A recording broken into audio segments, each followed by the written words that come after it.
The levels of anxiety that we're experiencing right now are truly off the charts. And I know for myself, I've been feeling all of the uncomfortable emotions too, the fear, the worry, the confusion, the uncertainty of what the heck is going on our planet right now. But I did want to offer a perspective and some tips on how you can develop a healthier relationship with anxiety and negative thoughts and the other uncomfortable emotions so that these things don't have to run your life or consume all of your attention. So let's jump right into it. The first thing we have to understand is that anxiety and other uncomfortable emotions and even negative thoughts are natural. They're normal. There's nothing wrong with you. I know that a lot of us growing up were taught to put on a brave face or to always put on a smile or pretend like everything's hunky-dory and nothing ever goes wrong, and it's almost embarrassing or shameful to admit that not everything's perfect in your life. But we need to be more open and vulnerable this day and age and be honest with the way we feel. It's completely normal. I mean, look at what's going on. Almost everyone's dealing with anxiety. Is there something wrong with every single person out there? Of course not. Anxiety is okay to have. Stop beating yourself up for feeling anxiety. If you're able to accept that it's okay, you're not going to try and change it or fix it or give it so much power in terms of it determining what you're going to do in your life. The second thing to understand is that you aren't your anxiety or your negative thoughts. In fact, you're not any emotion or any thought. You're actually the observing awareness behind the emotions and behind the thoughts.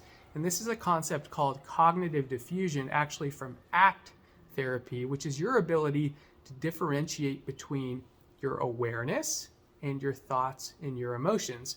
So one way I like to picture it is that I'm the sun, I'm the awareness, which is the sun, and then my thoughts and emotions are like clouds passing by. I'm this powerful, bright sun.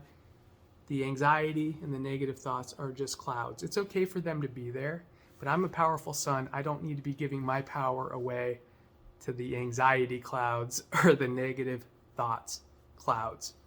Now, the third thing we have to understand is that our brain is using anxiety and negative self-talk to keep us safe. So because we've defined anxiety in a negative way and we're always reacting to it, and it almost causes us to recoil and to go hide in our hole, our brains are so intelligent that it's going to use that anxiety to keep us safe. I know if I give Howie this feeling, he's going to go run back into his hole. So in this case, what's the hole? It's old patterns, old habits, because remember, the brain is watching what we're doing and it's assuming that everything we do, we love doing. So it's going to protect us in what we're doing no matter what, even if what we're doing really isn't serving us or serving us in the way that we want to build our life. So you have to understand that your brain's going to use anxiety and negative thoughts to keep you inside old patterns. And that's a totally normal thing. Your brain actually wants to support you. You have to demonstrate through your behavior what you want it to support you in instead of the bad habits or the things that aren't serving you. So the fourth thing that we want to understand is that if we resist the anxiety, if we resist the negative thoughts, they are going to persist. So why does this happen? Why would we get more anxiety when we're trying to soothe ourselves from anxiety? Well, when we react to anxiety or uncomfortable emotions or negative thoughts, through our behavior, through our reaction, our brain's like, oh, Howie likes reacting to negative thoughts. He likes reacting to anxiety and other uncomfortable emotions. Look how much time he's spending dealing with anxiety and talking to himself. The brain's like, that's the action and the behavior that he's taking. Let's send him more anxiety that he can cope with. Let's send him more anxiety that he can change or try to control. Let's send him more negative self-talk so he can keep talking to himself. Our brain's very funny that way. It's just observing what we're doing. And again, it's assuming that what we're doing is what we love doing. So if we're reacting to anxiety all day, it's going to assume that we want more anxiety to react to. Super interesting. Now, the fifth thing to understand is that the anxiety and the negative thoughts in most cases can't actually prevent you from taking action on what's important to you. It can't stop you. It has to use the anxiety and the thoughts to kind of create this paralysis effect. But you, as the sun, instead of the clouds, are more powerful and can override the thoughts and emotions. So let's use an example. Let's say you're really scared about making videos for your business, and you have all this negative self-talk, and you have all of these uncomfortable emotions of anxiety and fear and uncertainty. Well, you can still go and make the video. Maybe the first one isn't great, but you can still hit record and talk. Maybe you're stuttering, doesn't matter. You'll get better as you go. But the point is, you can take the action independent of the thoughts and the emotions.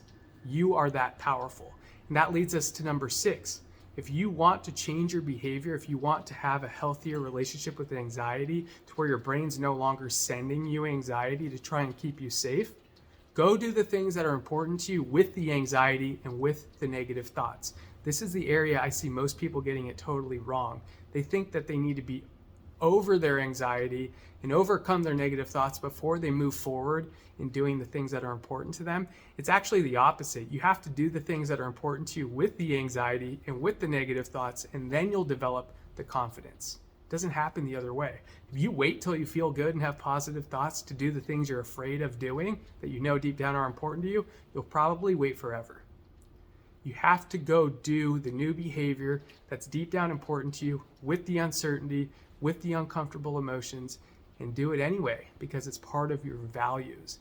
So if you start doing that, if you start acting in alignment with the values and the behaviors that are really important to you deep down and foundationally and fundamentally, then eventually your brain's going to support you in your new behavior, and now you're more in flow because your values and your actions are aligned, and then your brain is supporting you in that dynamic.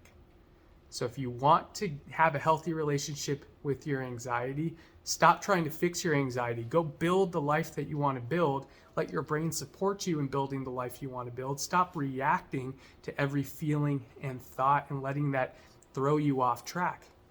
Keep your head down. Go build. Surrender the outcome to a higher power, to God, to the universe. Surrender that portion. Focus on the actions. Focus on nurturing the life that you want to nurture. Don't keep reacting to the anxiety because you'll just get more of it.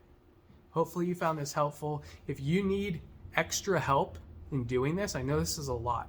If you need accountability and support and guidance on how you can do this specifically, reach out to me and I'd be happy to help you out. Talk to you soon.